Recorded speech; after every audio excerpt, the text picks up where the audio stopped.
మునక్కాడ మామిడికాయ కోడిగుడ్లు అండ్ ఎండ్రాయిలు ఇలా కర్రీ చేసుకుంటే అబ్బా ఎంత టేస్టీగా ఉంటుందో తెలుసా మీకు. మీరు ఎప్పుడైనా ఇలాగా వండుకున్నారా? ఒకసారి ఈ కర్రీ ఎలా చేసేయాలనే చూసేద్దాం. రొయ్యలు 1 గంట ముందుగా నానబెట్టేసుకోవాలి.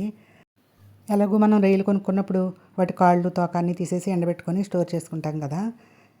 ఇప్పుడు ఈ రొయ్యల్ని నానిపోయిన తర్వాత శుభ్రంగా మాత్రం కడుక్కోవాలండి. స్టవ్ పై బాండీ పెట్టుకొని ఆయిల్ వేసుకొని ఈ ఎండు రొయ్యల్ని నానబెట్టిన తర్వాత వేయించి తీసుకోవాలన్నమాట.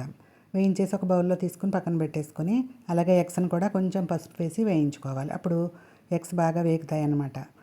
ఇప్పుడు ఆ ఎగ్స్ని కూడా తీసి ఒక పక్కన పెట్టేసుకొని కట్ చేసుకున్న ఉల్లిపాయ పచ్చిమిర్చి ముక్కలను వేసుకొని బాగా వేయించుకోవాలి. ఇప్పుడు కట్ చేసుకున్న ములక్కాడను కూడా వేసేసుకుందాము. ఈ లోపుగా తగినంత ఉప్పును కూడా వేసేసుకొని కలుపుకోవాలి. ఇప్పుడు మనం కట్ చేసుకున్న ములక్కాడ ముక్కలను కూడా వేసేసుకొని కొంచెంసేపు ఒక 5 నిమిషాలు వేయించుకోవాలన్నమాట. ఇలాగ ములక్కాడ కలర్ చేంజ్ అయింది కదా, కొంచెం మగ్గిందనమాట. ఇప్పుడు మనం మామిడికాయని పుల్లగా ఉన్న మామిడికాయని చూసుకోవాలండి. ఇప్పుడు చెక్కు తీసేసిన మామిడికాయ ముక్కలు కట్ చేసేసుకొని వేసుకోవాలి. నేను ఎప్పుడు ఇలా టెంక వేసుకొని చేసుకుంటానండి కర్రీ. పప్పులో అయినా సరే కర్రీ అయినా కానీ ఇలా టెంక బాగుంటుందన్నమాట. అన్నం తినేటప్పుడు మనం ఇలా టెంకని నంచుకొని తింటే బాగుంటుందండి. ఇప్పుడు మనం వేయించుకున్న ఎగ్స్ని ఎండ్రాయిల్ని కూడా వేసేసి తగినంత కారం వేసేసుకొని కొద్దిగా వాటర్ వేసుకోవాలండి. మామిడికాయ ముక్కలు ఉడికే వరకు వేసుకోవాలన్నమాట. మరి ఎక్కువ నీళ్ళు అవసరం లేదు.